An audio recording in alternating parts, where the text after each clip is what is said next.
Welcome to Sowji's kitchen and my family blogs లో ఈ రోజు ఇంకొక బ్లాగ్ తో మేము ముందుకు వచ్చేసా. ఇంకా మా రిషి అయితే స్కూల్ కి వెళ్ళిపోయిన తర్వాత మేమైతే విశాల్ మార్ట్ కి వెళ్ళాము. అక్కడ ఏమేమి కొన్నాము ఏంటి అనేది మీతో షేర్ చేసుకుంటాను. అలాగే ఎవరైతే నా ఛానల్ ని సబ్స్క్రైబ్ చేసుకోలేదో మరిన్ని వీడియోస్ కోసం ఛానల్ సబ్స్క్రైబ్ చేసుకోండి. ఇప్పుడైతే వీడియోని స్కిప్ చేయకుండా కంటిన్యూ చేశాను. సో ఫస్ట్ అయితే మేము పిల్లల కోసం పెడియాష్యూర్ అయితే ఎప్పుడు వాడుతూ ఉంటాము. సో ఇంకా పెడియాష్యూర్, నెక్స్ట్ కోకోనట్, ఫ్రూట్స్ ఏవేవి అవసరమైనవే కొన్నాము చూపిస్తాను. ఇక కోకోనట్, నెక్స్ట్ ఇది ఒక different type of Musk melon అనమాట. సో దీన్ని పిల్లలకి అయితే మామూలుగా చిన్న చిన్న ముక్కలు కట్ చేసేసి దాని మీద షుగర్ వేసి ఇచ్చేసాము అంటే పిల్లలకి అయితే చాలా ఇష్టంగా ఈ సమ్మర్లో అయితే తినేస్తారు. సో అందుకోసం అని చెప్పి ఇవైతే కొన్నాము. తర్వాత కొన్ని grocery items,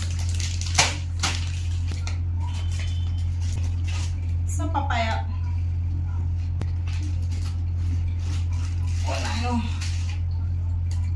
water melon, mosambi, ఇంకా మా పాపకి లోషన్, సుజీ,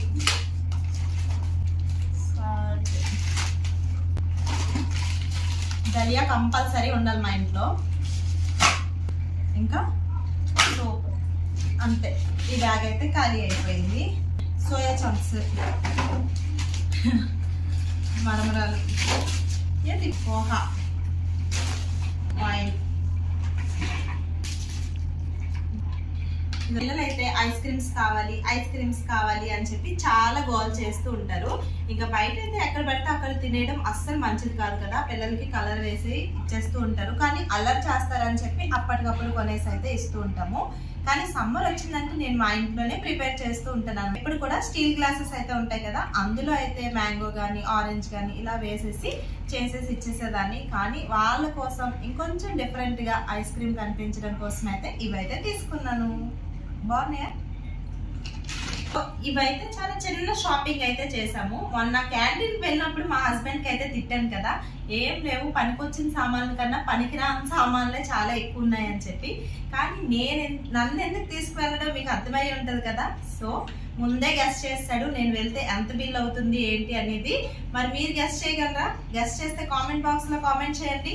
అలాగే ఇవన్నీ కొన్నందుకు ఈ బ్యాగ్ ఒకటి, అలాగే ఈ షుగర్ ప్యాకెట్ అయితే ఫ్రీగా ఇచ్చారు. మరి వీడియో చేస్తానంటే ఇదైనా డిస్టర్బ్ చేస్తుంది, వాళ్ళ డాడీ అయినా డిస్టర్బ్ చేస్తారు, లేకపోతే మా రిషి అయినా డిస్టర్బ్ చేస్తారు. ఏం చేస్తాం, సర్లేండి. ఈ రోజుకైతే ఈ బ్లాగ్ అనేది ఇంతటితో ఎండ్ చేస్తున్నాను. మరి మీకు నచ్చిందా? నచ్చితే కనుక తప్పకుండా లైక్ చేసి మరిన్ని వీడియోస్ కోసం సబ్స్క్రైబ్ చేసుకోండి.